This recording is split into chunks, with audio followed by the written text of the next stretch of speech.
1. Hi, my name is Jenny Morrison and I live in London. I was diagnosed with diverticulitis 4 years ago, and it was recommended that I went on antibiotics every time I had an attack, which I didn't really like the thought of, but I thought, okay, let's go with it. So at the same time I decided to change my diet. So I stopped eating nuts, seeds, raw carrot, raw celery and anything that was likely to give me an infection. I was very, very careful of what I put in my mouth, and I still am today. Anyway, in 2010 I decided to really challenge this illness through strong prayer and to really attain a healthy body. I was told that there was nothing that could be done about diverticulitis, and if it got worse I was going to have to opt for surgery. But I thought, no, I really want to do this without surgery and to be able to find a way of living with this and maybe even finding some miracle cure to rid myself of this altogether. So I practiced Nichiren Daishonin's Buddhism for 27 years, and I've actually overcome many problems. So I thought, right, I have another problem here, and I know through using exactly the same means I can definitely challenge this one. So in April of that year, 2010, I was travelling to Prague to go and see my grandchild, and I had a very serious attack, and I actually started passing blood. So I was frightened at this stage. I thought, oh dear, I'm going to have to go to hospital. This was really scaring me.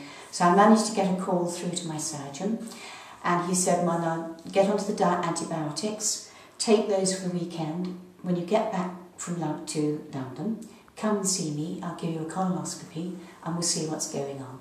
So I did that, and I had the colonoscopy, and he said, as far as I'm concerned, it hasn't got any worse. There's nothing sinister there. So why don't we try to go on as we are for a little bit longer, because I really am loath to opt for surgery because it means you'll be losing quite a large section of your colon. And so I thought, right, let's try, let's keep going. So I went to Toronto in July of that year because I'm an artist, I'm a figurative painter actually, and I went over there to study a course with the Academy of Realist Art, which is a very rigorous course of an extremely high standard, and obviously good health was of paramount importance.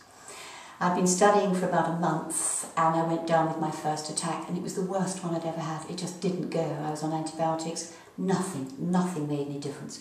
I was in agony. I couldn't go anywhere. It was an embarrassment. I had to know where toilets were every inch of the way. It was really difficult, and very difficult going to college, but I only missed one day in all the time that I was going through this. So in desperation I googled again and again to see if I could find anything on the internet, because I had done so ever since I'd been diagnosed with this disease. And on this occasion, when I was in the midst of absolute despair, SEROVERA came up, and so I looked at these wonderful testimonials, I read the testimonials, and I watched the videos that were available to me, and I was so inspired by what people were saying, I decided to give it a try.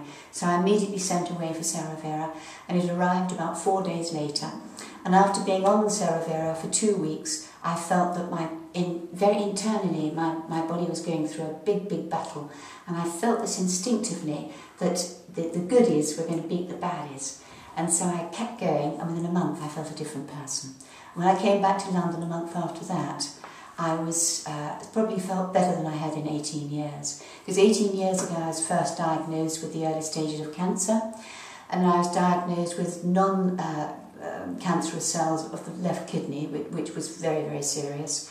And so I've beaten a few really life-threatening diseases over the years. And that's why I was convinced that through strong prayer and using exactly the same means, I'd beat this one. So sure enough, I do feel a different person, and it's thanks to all those wonderful testimonies that everyone else gave before me. And I want to say thank you very much from the bottom of my heart. Please get well out there, and good luck. Thank you.